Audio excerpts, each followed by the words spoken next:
Hi, everyone. Thank you so much for joining us for another WPLN Facebook Live. My name is Maureen McInerney. I am WPLN's Director of Development. And I'm joined today by our fabulous intern for summer of 2020, Maddi Hughes from the University of Georgia. We've been so lucky to have Maddi's help on so many projects, and I'm really excited that she's going to be leading this conversation. And my very good friend, Nicaela Chinnaswamy, who I know from campaigns and also now working with one of our training partners up in New England. So I'm really excited for this conversation where we're going to dig a little bit into the life and role that women play as staff members of a campaign, but also specifically working for women candidates. And so with that, I'm going to turn it over to Maddi to kick off the conversation. Yeah, thank you so much, Maureen. And it's just been so great working with y'all this summer as well. And thank you, Nicaela, for coming on.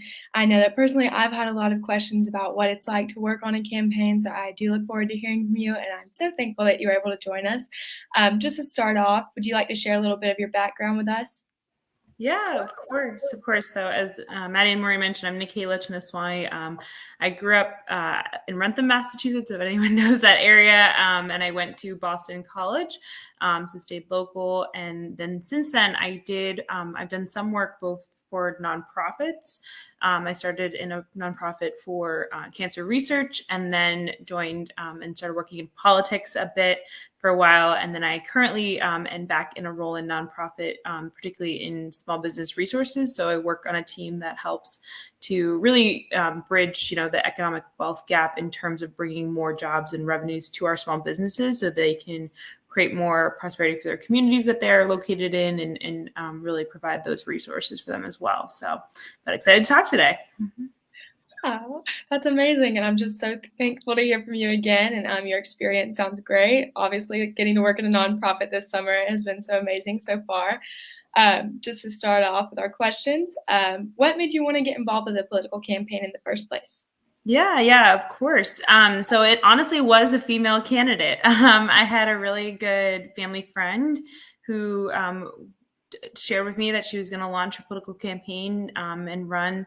And I really admired her. I knew her well in a lot of different capacities before then, and I aligned politically with her as well. So of course that was great, but really just, it was her campaign and her being someone I knew and someone I had already known for a long time getting involved in politics, what made me want to jump into it. Before then, I really had, other than news articles and going to the polls myself, very little experience, but I just thought it was so cool to actually know somebody who was getting into a race, and it was a federal race too. So it was pretty big in that regard, and wanted to be part of that. I really wanted to, just kind of dive all in and take that plunge. So yeah. So was that the campaign that you served as a deputy campaign manager on? It was. And you said you had no prior experience? I didn't. I know that I think found out after how unusual that was. Of course, I had professional experience, and I've been working for a few years at that point out of college. So I had professional experience, and in particular in my first role out of college, actually had done operations for events. So there's some overlap for sure in terms of political campaigns, but in terms of the political world and campaigns as it goes, I definitely learned as I went, for sure, which is not the normal practice at all, but doable. Anybody can do it. It wasn't impossible by any means, but it definitely was just diving in head first, asking a lot of questions, where I didn't know or didn't understand certain terminology or in terms of processes. And it was interesting to see how much campaigns too are what you want them to be. So how different a campaign can be depending on the candidate, depending on the staff team, depending on the race you're running in. Every campaign can look really different. So at times it's hard to say, what exactly you need to do, which is very different from kind of corporate roles or any other in that regard. Because you get to kind of make your own path, which allowed me really a good opportunity in that regard to just dive in and without experience, because, you just kind of take it from there and pick up, and you want to be an active participant. You want to learn as you go. It's very, very doable. So, but yes, definitely uncommon in my regard for sure. Yeah. Well, that's very inspiring to know that, sometimes you can just jump in and learn. get that hands-on experience. I know that that's how I learned personally, so that's very inspiring to hear. Is there anything else you want to share just about your experience in that role and how that was? Yeah, I think so. I was lucky to join that campaign before they even launched publicly. So it was really early. I was one of the first couple staff members brought onto that campaign, and it was a federal race, so it was a fairly large team. And so I actually grew in my role even on that campaign. We were running that race for an entire year, and so it was kind of cool to see. And you think of campaigns as really quick sometimes, but that's not necessarily the case for all campaigns. So in that one in particular, I started a bit more on scheduling and kind of operation side, because that was what I could jump in and do and what the candidate needed most to start. So my role was much more to be with her all the time in the beginning. And then as it grew, I kind of separated from her a little bit, did more of kind of office, running the campaign. So being with all the other staffers, the field staff, kind of making decisions in terms of, what direction we were going to take in certain parts of the state and how the campaign was going to take. And so I think when I started, I definitely didn't know that would be the possibility or that opportunity would be there. And so I think that's good for anyone to know as you join a campaign, and especially as women, that there can be development opportunities for you to change your role within a campaign and within the time frame of a campaign as well. So I think that's definitely important for everyone to know. Yeah, and just to jump in here, Nicaela and I met over this election cycle. I was working on a congressional race and she was working on a U.S. Senate race. And I think I heard about you before actually meeting you because, the structure of courting delegates for a convention and things like that, every campaign's different, but that was a big piece of what we were doing for several months for different teams. And you always left such a great impression at all of these caucuses. And I think as women, we stand out a lot more in these spaces. So maybe it's a little bit of that bias where I was always hearing what a great representative of the campaign you were. So it's really interesting to hear how you were sort of just, glued to your candidates and supporting her for the first few months, because by the time I had met you, you were like the full-blown ambassador of the campaign to a lot of these communities. And also just sort of like the doer in chief, maybe not necessarily not knowing the full strategy and not making the moves, but executing on them, I think was a big part of your role. Yeah, and that's true, because I think it's important for anyone who's new to campaigns to know, everyone does have a title and definitely an area, but exactly as Maureen mentioned, we've both been on campaigns where we've done way outside that title, or, if there's a fundraising event, everyone has to jump in, not necessarily just the fundraising team. If you're door knocking or you have a political standout or anything, everyone might jump in. So I think too, that was something that is important. Not a bad thing by any means, because you get to meet so many different people and you get integrated to learn so many different skills outside of necessarily the one you might specialize in or be hired for. But definitely, yeah, it is a unique part that you definitely jump in all kinds of roles and campaigns for sure. So that was I think I didn't even know other areas of campaigns I was interested in or liked. But as I started to get more involved in different things, it was I kind of don't mind this, or I kind of like doing this, and got to build those skills as I went. So for sure, yeah. Right. So it sounds like working on a campaign is a pretty team effort, right? Definitely. That's awesome. Yeah, that's amazing. Is there anything you wish you had known before you joined that campaign and before you started working on it?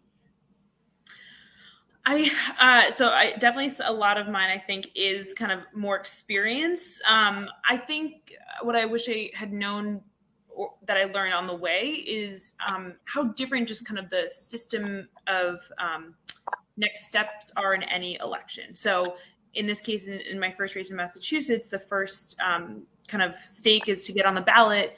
You need to do two things. You need to get signatures, and then you also need to go to a convention and get a certain percentage of the delegates. So just understanding that process, because then you leave that process too and you go to a primary, which I think that's the first time a lot of people see or hear a candidate, unless you're kind of in the political network. So I think it's really important to understand kind of, what are the steps to get your candidate to election day? And it's different a little bit for every state, depending on how the state's organized and different things. So I think that would definitely be helpful to understand. Also just good for candidates to know, anybody not outside of campaigns as well. It just can vary so much, but because that can help drive the goals of the campaign as well. Because the ultimate goal is definitely, election day, but there are a lot of little goals along the way and little victories along the way. And so that helps kind of guide where you're going and the plan for the team and things like that. So understanding that can be really, really helpful as well. Yeah. Right. It sounds like you've been describing a pretty demanding process working for a campaign. Is there anything specific that you did to help balance that with your social life, your personal life, family, things like that? Yeah, it's definitely a lot of work. I'm not gonna sugarcoat it. But I think, as I mentioned, I made a very conscious decision to leave my kind of 9 to 5 and jump into this role. And I didn't take that lightly. I took the time. I thought about it. I talked with family and friends. So it was really great because they all knew what I was doing and why it was important to me. Why I was choosing this. Why. Where they used to see me every week, they might just see me once a month now, things like that. So definitely, it was a balancing act. I think the trickiest part is depending on the size geographically of your campaign. So this was a statewide campaign, put a lot of miles on my car and went to a lot of different places. So sometimes you might just be in different parts of the state in that regard. So but again, I balanced it, did it, was okay. It's just kind of like knowing expectations with your family and friends and your priorities, given that you're kind of making this commitment.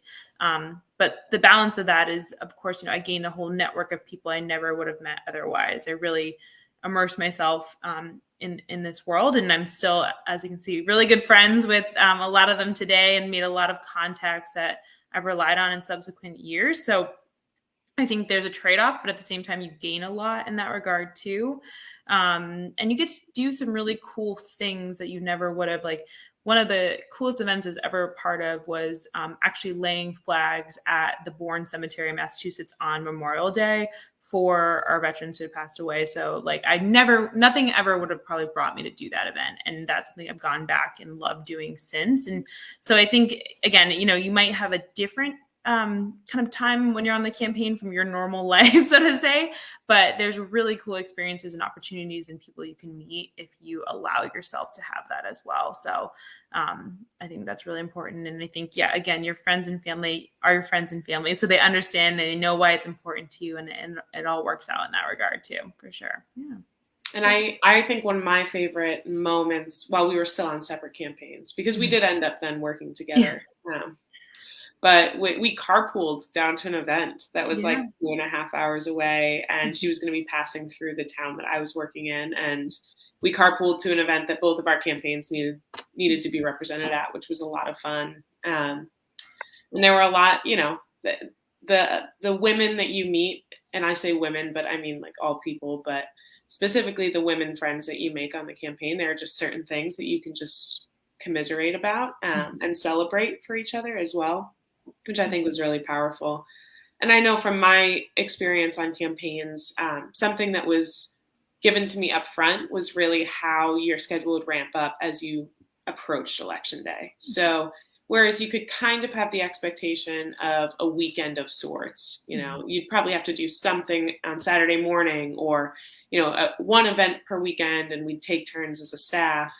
As we got towards election day, there were explicitly no days off. And I think that was something that I would, give as a piece of advice to just be really clear about, and to be clear with your staff if you're hiring staff as a candidate, and to be clear with the questions you ask as a potential staffer of your candidate is what their expectations are and how that can ramp up, because it's not sustainable for a year, but it is sustainable for the month leading up to election day. Mm-hmm. And even on that, like I'm a planner.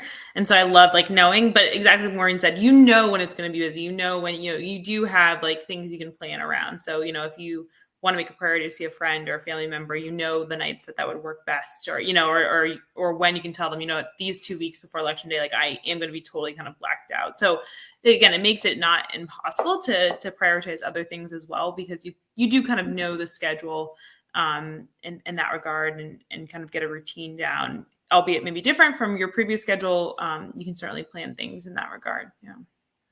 Right. I feel like I have heard a lot that it's discouraging for women and just everyone's, as a whole to, the time commitment. They're worried about that discourages them from running for office or joining a campaign.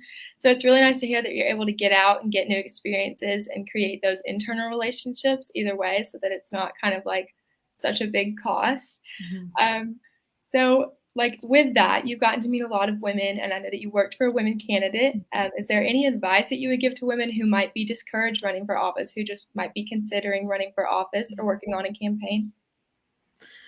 Yeah, this is a tough one, but it's so important. I think there are challenges, but they're not necessarily challenges that are unique to campaigns either. But I think some of the things, again, working for a female candidate, you see, it's just hard sometimes the number of things that a woman candidate has to pay attention to that a male candidate might not have ever thought of. Like we would think through her different schedule and then plan her outfit accordingly because, was she going to be walking through a factory and then making a speech? Was she going to be, and so thinking through that. And I think, as women, I think our attire and our appearance is a lot more paid attention to than men in general, honestly, but I particular in politics, and candidates, I would see some male candidates wear exactly the same suit every time I saw them and never, the same color shirt, like they had a uniform practically, versus a woman candidate has to be in a different outfit that's like pertinent to the setting every time. And so I definitely, I think there are challenges that as women in terms of balancing everything, as I just mentioned too, that we just face in general.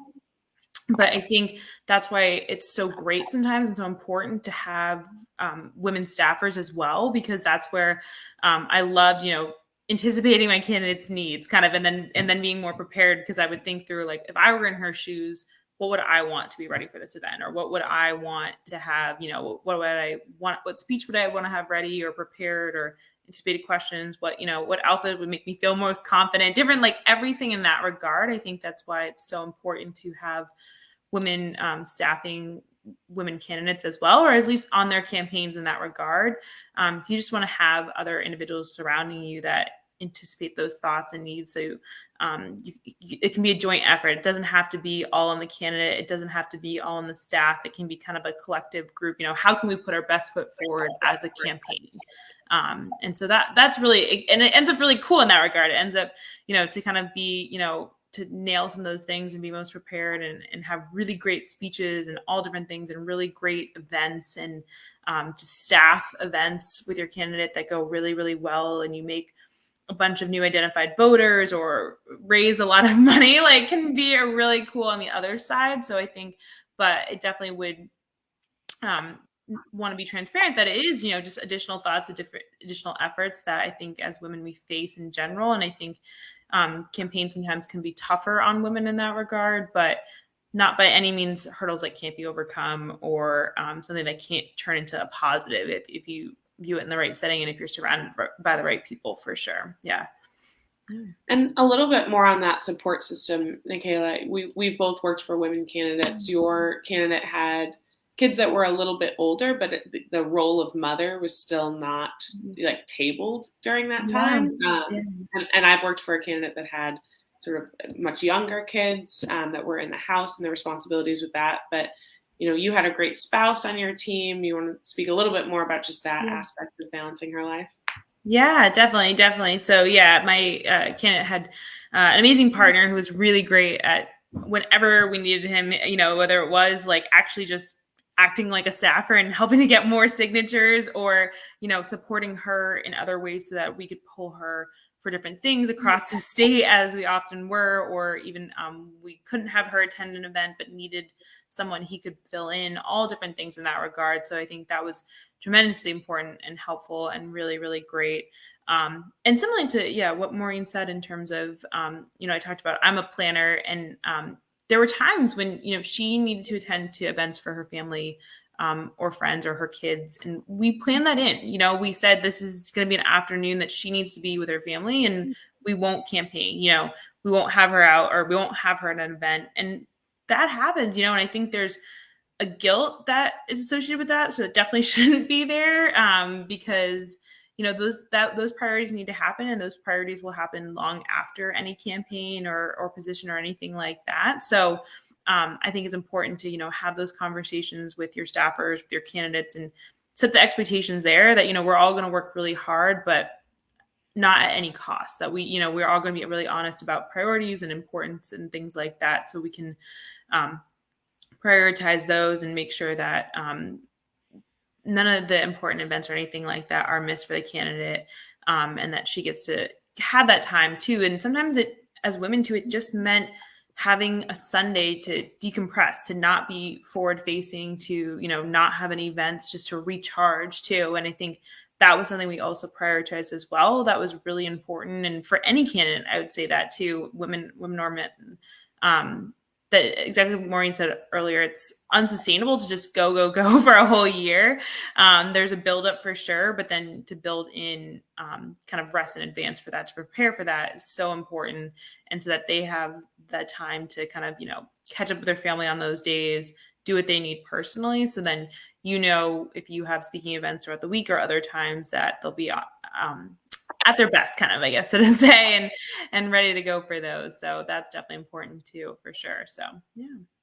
Right. And that's great advice for anyone. It's always important to put aside that time and prioritize your health and the people around you and things like that. So that's really great advice. Thank you for sharing that. And just finally, if you could go back and do it again, would you? And is there anything that you would like to change if you could, or anything like that?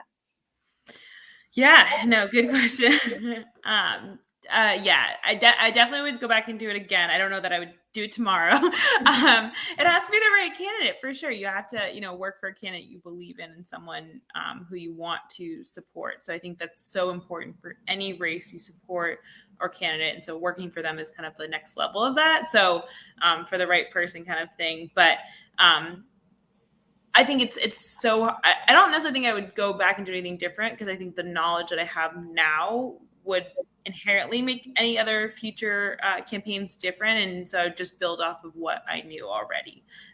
So I wouldn't be coming in kind of with that, not knowing and kind of just misunderstanding. I would kind of know how to hit the ground running. I would still pick up that part that I mentioned about, okay, what are the deadlines for how to get on the ballot, different things like that. So that's where I would start. But I think I would do every single campaign in the future different, because I would learn from any of the campaigns I had previously done.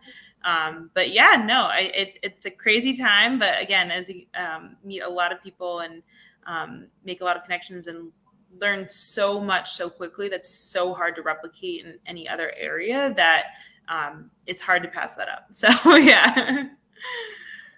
Great. Well, thank you so much for sharing with us. It looks like we don't have any questions. Yeah, if you have any questions and you're watching, feel free to drop them in the chat. But if not, I'll drop some info in if you are watching this at a later date and you want to shoot us a question or a question for Nicaela. I'll leave the email for Women's Public Leadership Network in the chat or in the comments, so that you're able to reach out to us after the fact. I also want to do a quick plug. Nicaela is a board member of the Pocketbook Project, which is our training partner up in New England. And so if you're in the New England area and you want to connect with other women in the space that are running for office, or if you're interested in staffing and want to make those connections and learn about the process for those reasons, please connect with Pocketbook Project. Nicaela, I don't know if you want to talk a little bit about sort of why you're involved and what you all are working on up there. Yeah, of course. So I mentioned, my full-time role, I work in supporting small businesses, but I am a board member of Pocketbook Project. And we are a chapter based out of New England, but we support women running all across New England. So a lot of different things, from just connecting resources. So if you want to get in a race and you don't even know where to start, please contact us. We'd love to, help you, support you. We have a couple other board members that can offer advice. We have trainings on just different areas. So everything from finance to politics to media, different things. So you feel like you have people, so to say. So, or if you're just interested, if you are just a woman in the area who's just interested in politics, you feel like you want a network that's also similar as well. You don't have to run through anything today. If you're just looking for people to kind of in the same space, we'd love to talk as well and have you attend some of our events or just be part of our group as well. Really, that's kind of how it started, honestly, is just like a network of people who wanted, support women running for office and wanted to find like-minded people that wanted to do that. So it's it's that easy. But as well as if you have larger interests or are looking to do things and need support in those particular areas, we'd love to help you as well, so that you can be successful in your campaign, in your election, anything, and we can just ultimately get more women elected. Yeah. Awesome. And while you were talking there, we did have a question come in. So Maddi, do you want to read that out? So we did have one question, and they asked, is there any common media or voter assumptions that women candidates should be especially prepared to counter or address? And they did thank you for sharing your time and experience. Yeah. Great question.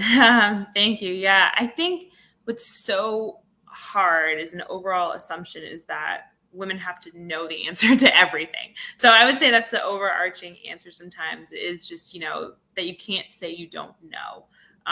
And so it's so tricky. And I've seen where my candidate and other women candidates have spent countless hours preparing and prepping for a media event or any kind of conversation, and the most obscure question got asked that we never would have thought, and it happens. But I think I think foremost, I just would back up and say that expectation is so hard on all women to just know that and know every answer.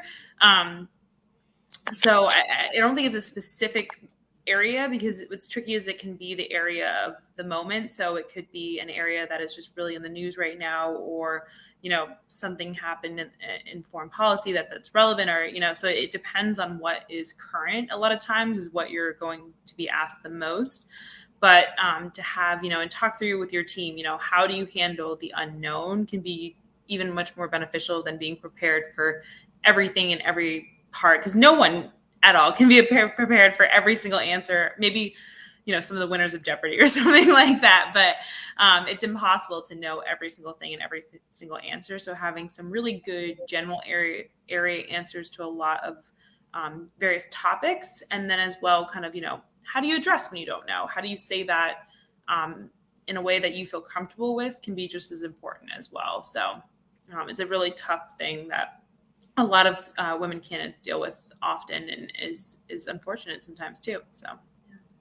Yeah, and I think in my experience, women I've worked with have to anticipate the work-life balance questions, whereas men might not. And it's something we talk about a lot through our WPLN programs.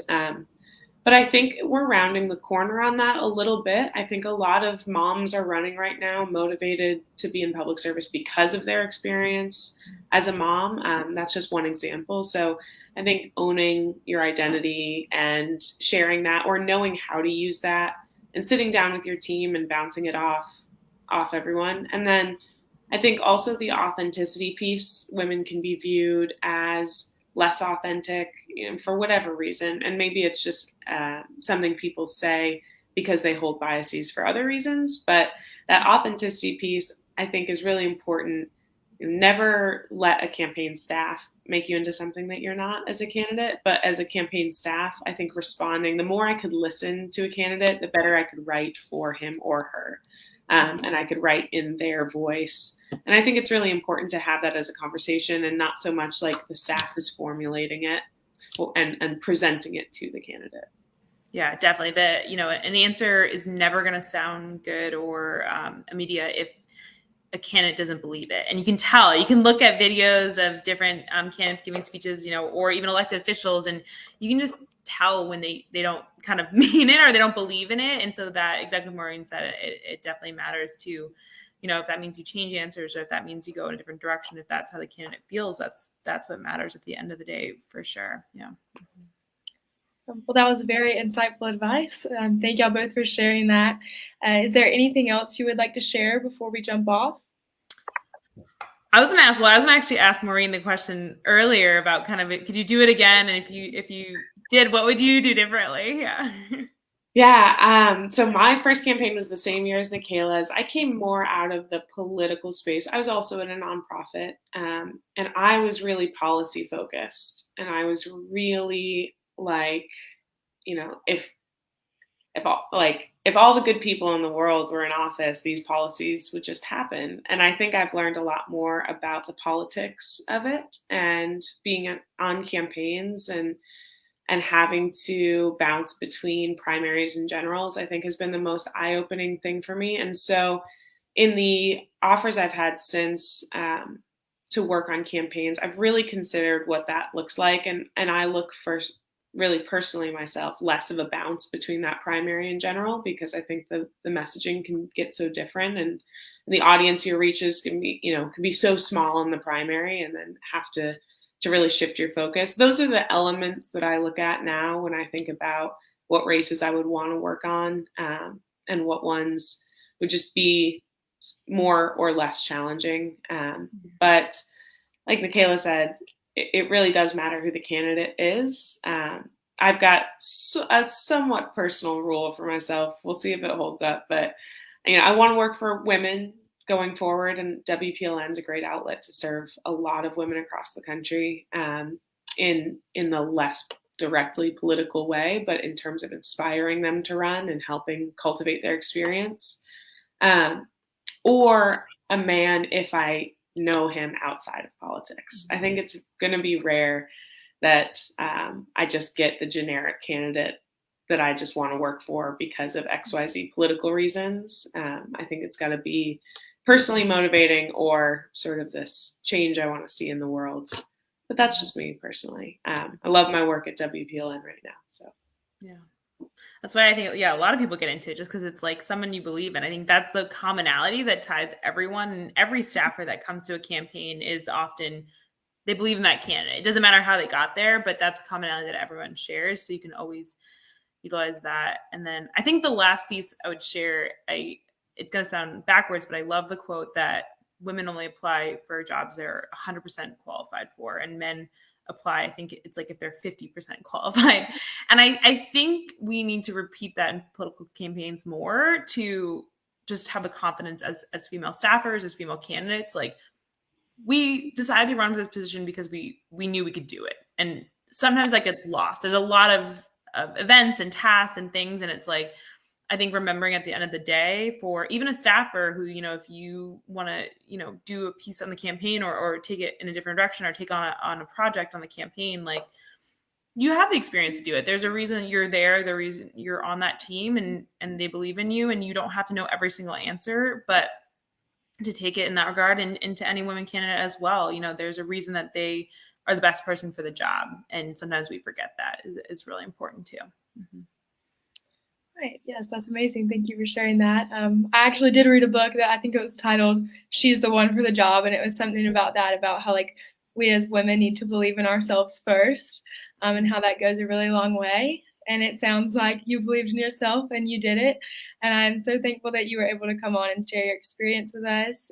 So just thank you again. And it was so great talking to you and meeting you. And thank you also, Maureen. It was so good. This whole internship and summer has been so great. So yeah, thank you both for joining. Yeah, we're so grateful for your work, Maddi, and you did an excellent job with this as well. So thank you so much. Thank you, Maddi. Thank y'all. Bye. Bye, everyone.